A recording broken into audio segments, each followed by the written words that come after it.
सहनाववतु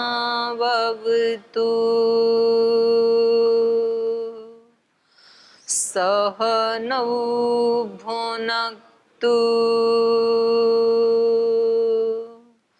सह वीर्यं करवावहै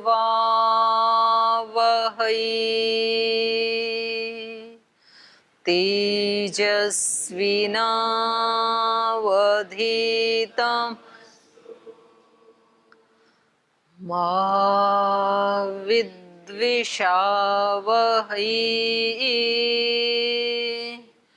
ॐ व्रतानां व्रतपते व्रतं चरिष्यामि तच्छकेयं तन्मे राध्यताम्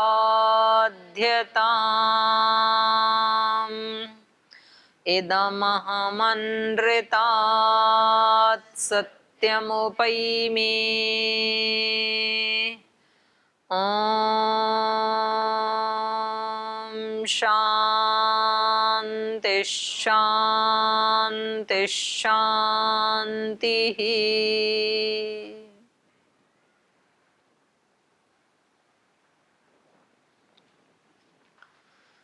तो कल की कक्षा में हम पढ़ रहे थे, ये 20 नंबर सर्ग में 45 श्लोक तक हमने पढ़ा था।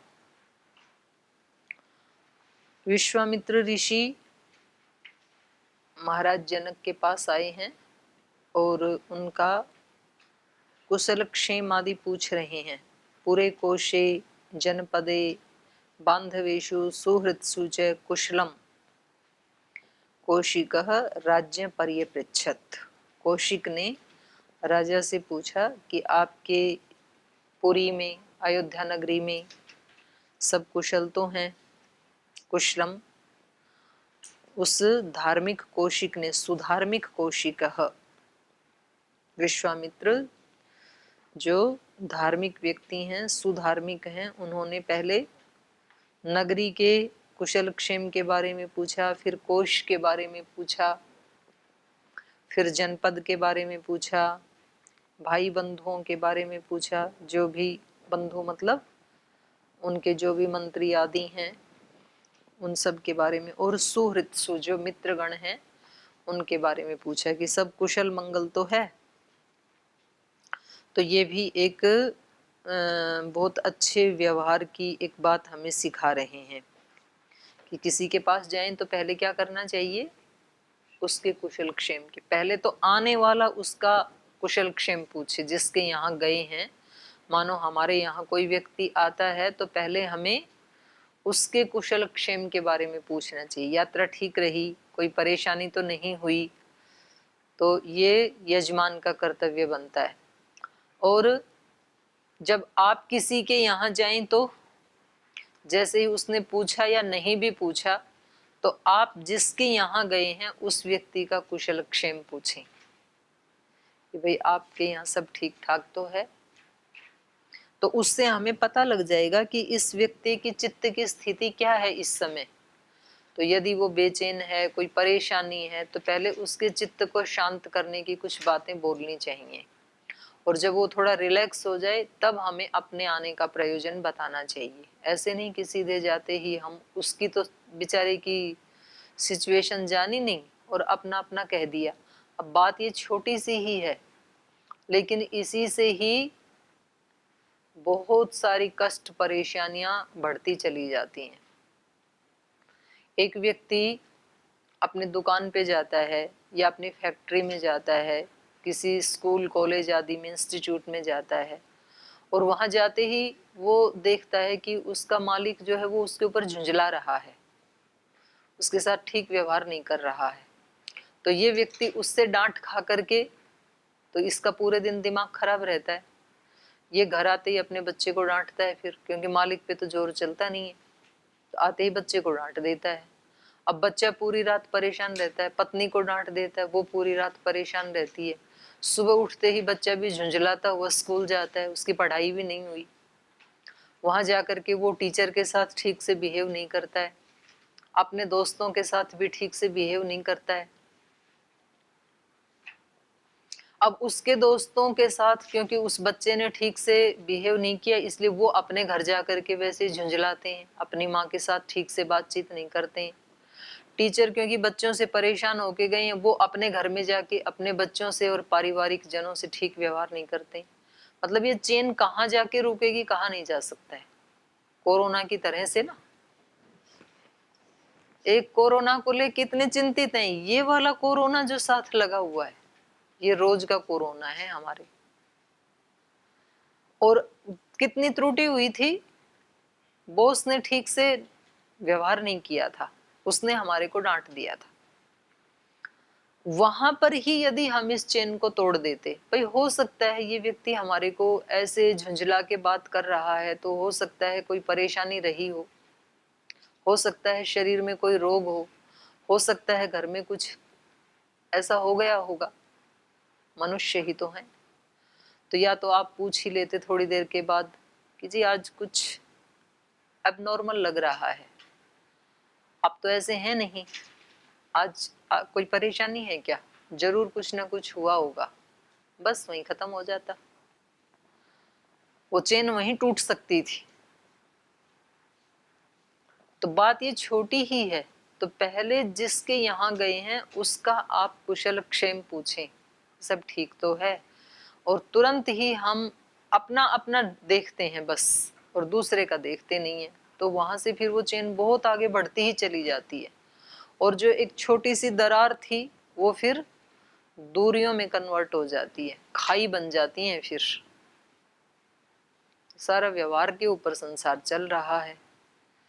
तो ये जो श्री राम हैं, दशरथ हैं, वशिष्ठ हैं, ऐसे जो ज्ञानी पुरुष हैं वो उनको ठीक कर लेते हैं, और जो हमारे जैसे सामान्य व्यक्ति हैं उनको पता नहीं चलता है व्यवहार का, तो इसलिए वो अपने दुखों को बढ़ाते ही चले जाते हैं। फिर तो ये छोटी छोटी बातें भी रामायण हमें सिखा रही है। तो ये कल के पाठ में था।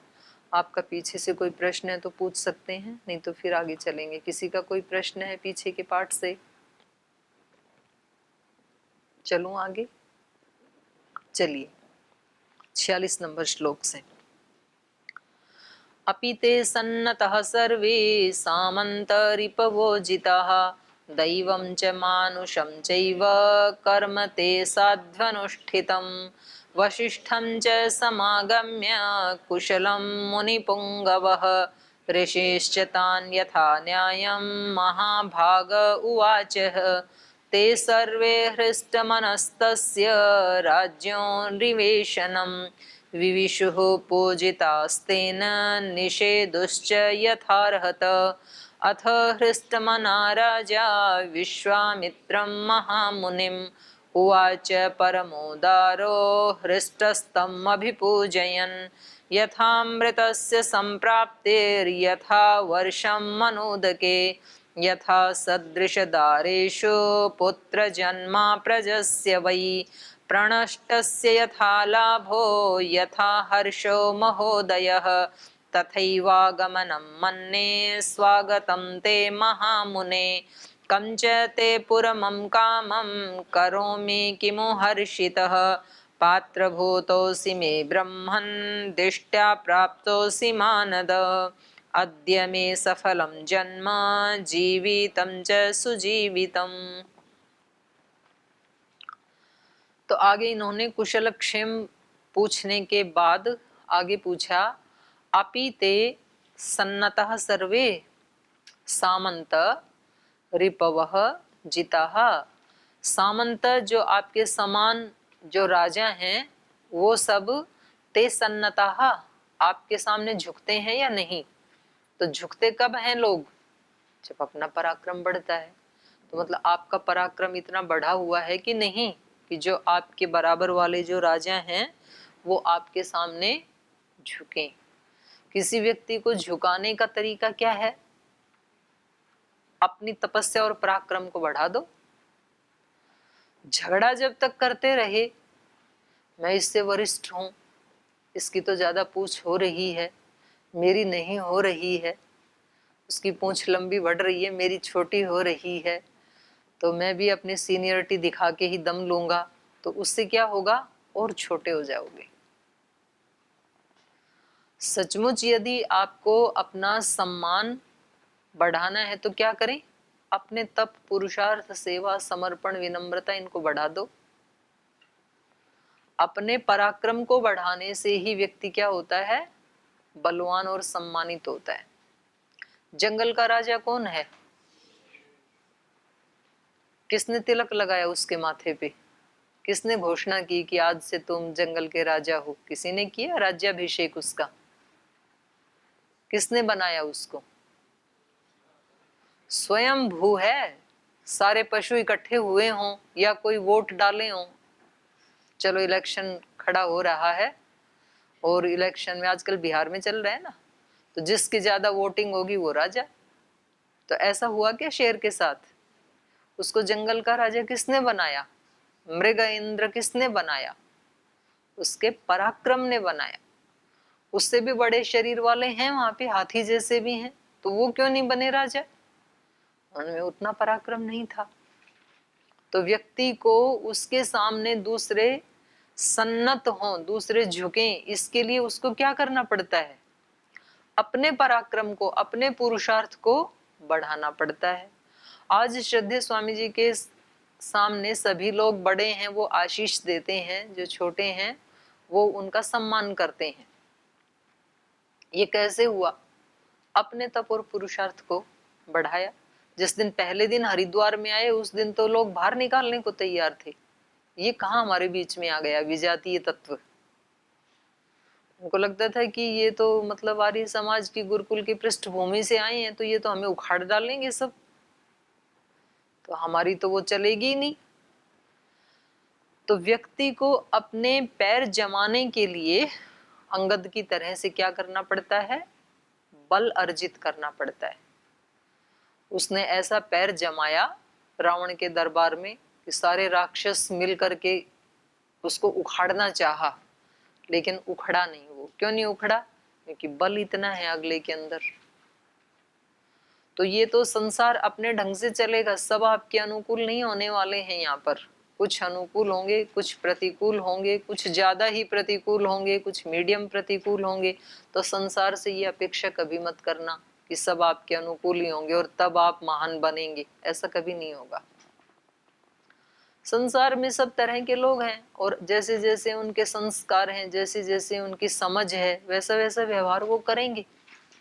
अपने संस्कारों को वो अपने व्यवहार से दिखाएंगे, अपनी क्षुद्रता भी दिखाएंगे, अपनी नीचता भी दिखाएंगे, अपनी हठ धर्मीता भी दिखाएंगे, अपना दिव्यत्व दिखाएंगे, अपनी उदारता भी दिखाएंगे, सब दिखाएंगे वो आपको। उन सब को स्वीकार करते हुए आपको अपने पराक्रम को बढ़ाना है, वो आपका सच्चा रक्षक होगा। ना तो आपकी प्रशंसा करने वाले आपके रक्षक हो सकते हैं, और ना तो आपकी निंदा करने वाले आपके शत्रु हो सकते हैं। आप स्वयं ही अपने शत्रु भी हो सकते हैं और स्वयं ही अपने प्रेरक भी हो सकते हैं। तो व्यक्ति को खुद ही करना पड़ता है। तो ये इन्होंने क्या पूछा इनसे, अपि ते सर्वे सन्नताः, क्या सभी आपके सामने नतमस्तक हैं, सामंत। सर्वे रिपवः जिताः, क्या आपने सभी रिपुओं को, शत्रुओं को जीत लिया है क्या। तो शत्रुओं को कौन जीत पाएगा, जो स्वयं को जीत पाएगा। शत्रुओं को जीतने की बात तो बाद में होगी, पहले अपने आप को तो जीत लो। तो अपनी इंद्रियां, अपना मन, अपना शरीर, ये तो जीता नहीं जाता है। अपने आप के ऊपर तो वश है नहीं। बोल जी ये हमेशा मेरे साथ ऐसा आचरण करते हैं, इनके कारण हमेशा मेरा जीना नर्क हो गया है, मन अशांत रहता है, मन परेशान रहता है, क्योंकि ये रोज कुछ ना कुछ सुनाते ही रहते हैं। अच्छा, इनके सुनाने के ऊपर तो बाद में लगाम लगा लेना, पहले ये जो बोलते हैं उसको सुन करके मैं दुखी ना हूं, इतने लगाम अपने ऊपर तो लगा लो। दूसरे का तो बाद में रोकेंगे ना वो क्या कर रहा है, पहले उसके करने से मेरे ऊपर जो प्रभाव पड़ रहा है, तो अपने आप को तो रोकूं पहले कि मुझे प्रभाव नहीं डालना इसका। क्योंकि मेरे लिए वो शुभ नहीं है, मेरे लिए अच्छा नहीं है इसका प्रभाव। मैं अपनी मस्ती में रहूं, मैं अपने भगवान की शरणागति में रहूं। तो अपने ऊपर तो विजय प्राप्त करो पहले। पूरा का पूरा शक्ति किस पे झोंक रखी है? दूसरे के ऊपर विजय प्राप्त करने की। इसको वैसा होना ही चाहिए जैसा मैं चाहता हूँ। तो फिर मैं नाराज भी होके दिखाऊंगा, मैं रूठ के भी दिखाऊंगा, मैं झगड़ा भी करके दिखाऊंगा, मैं अपमान भी करके दिखाऊंगा, मैं उपेक्षा भी करके दिखाऊंगा। सब कुछ करके दिखा लो, उसको बदलना ही नहीं है। क्योंकि उसने भी तो हट कर रखा है जैसे आपने हट कर रखा है। आपने हट कर रखा है कि मैं तभी खुश होऊंगा, मेरी प्रसन्नता तभी अभिव्यक्त होगी जब ये ऐसा बन जाएगा। और उसने भी ऐसा ही हट कर रखा है कि जब तक तुम बनाओगे मुझे बनना नहीं है। तो अब दोनों पानीपत का मैदान बना के रखो, उसको छोड़ दो उसके भरोसे पे। आप जो जो कर सकते हो अपने भले के लिए वो करना शुरू कर दें पहले। तो इसलिए जो खुद को जीत लेता है वो फिर एक तरह से दूसरे को जीत ही लेता है। भाई दूसरे का प्रभाव अपने ऊपर ना होने देना, ये भी तो एक विजय है ना।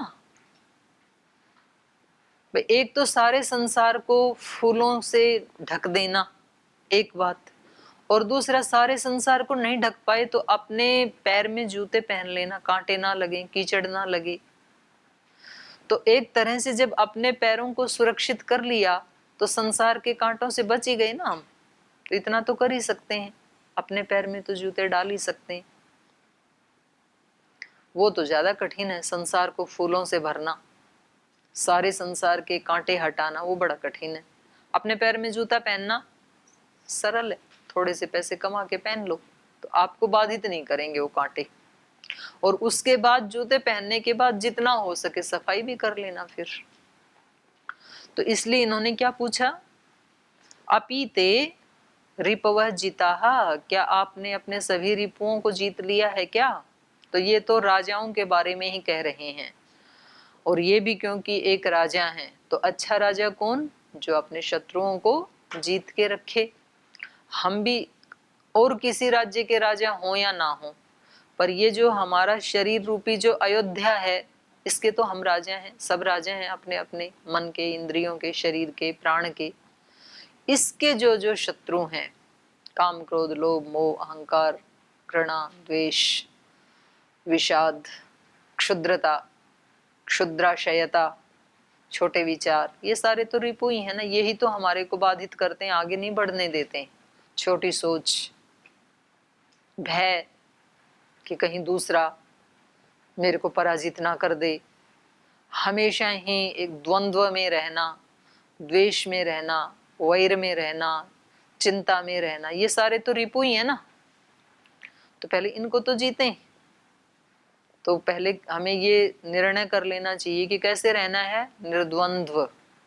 क्योंकि ये संसार है, यहाँ कुछ भी हो सकता है, पहले स्वीकार करो। लेकिन कुछ भी हो जाए मुझे द्वंद्व में नहीं फंसना है। मुझे कैसे रहना है, निर्द्वंद्व, निर्वैर, निर्भय, निश्चिंत।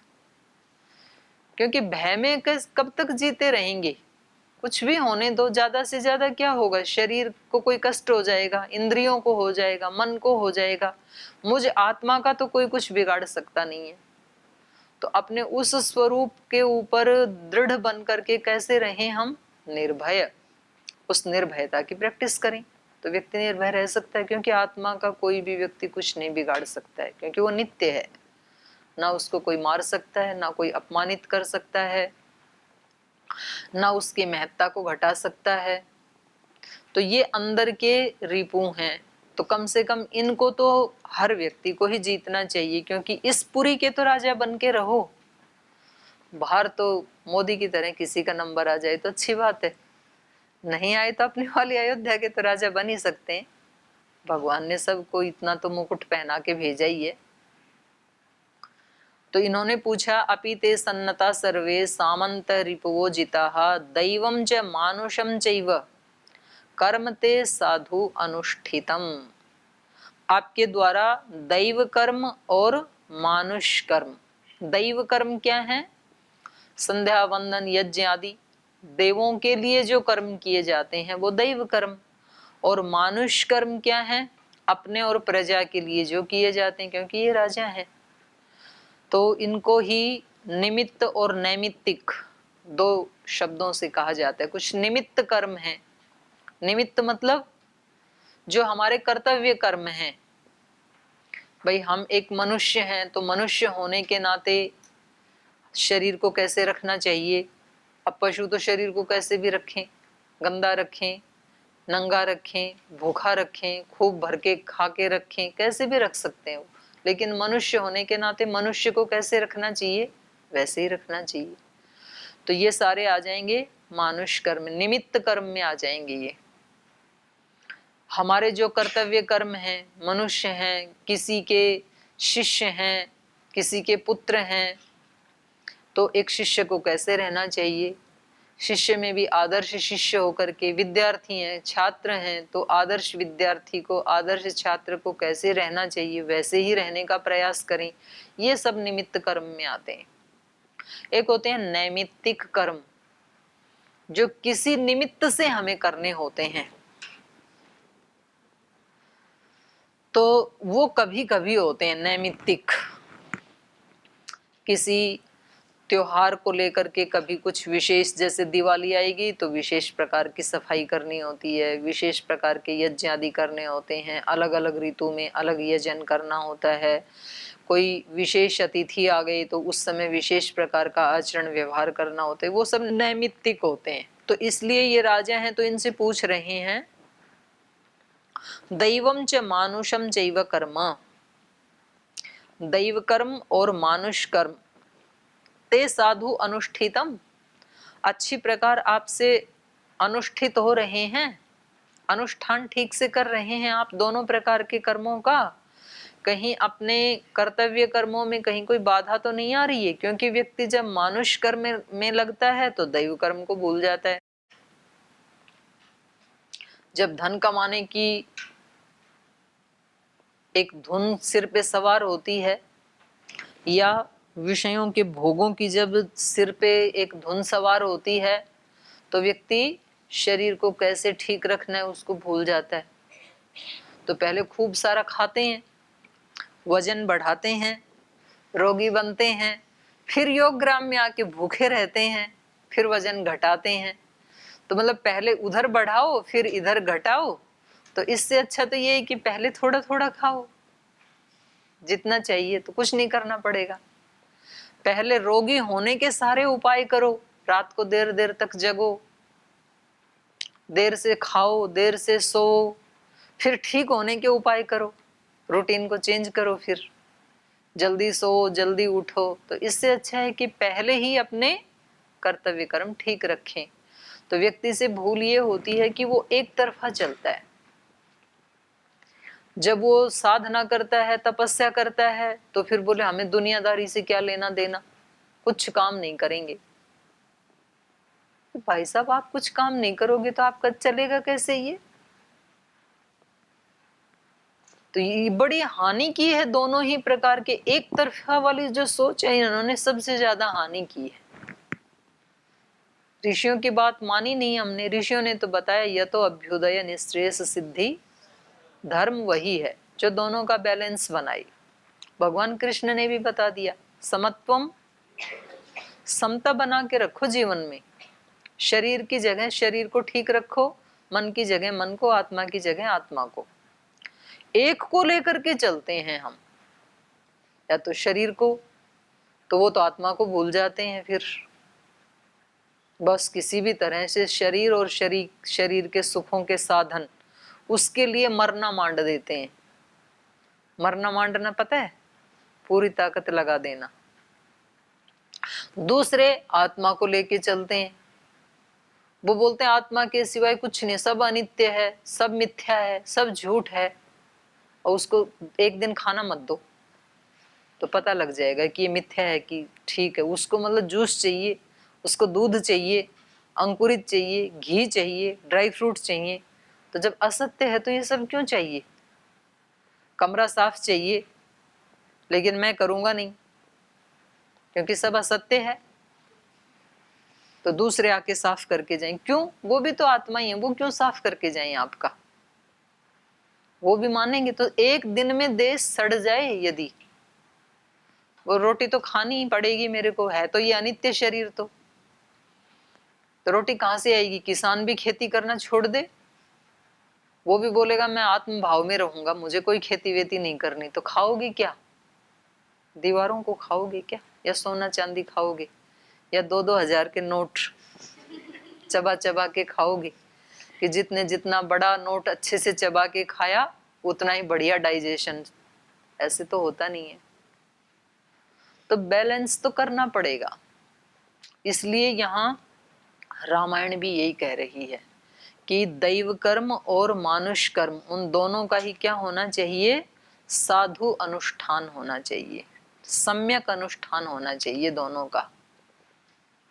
माना संसार अनित्य है, माना ये कभी भी हम इससे दूर हो सकते हैं या ये हमसे दूर हो सकता है, माना, पर अनित्य के साथ अनित्य जैसा व्यवहार करके जिए, नित्य के साथ नित्य जैसा व्यवहार करते हुए जिए।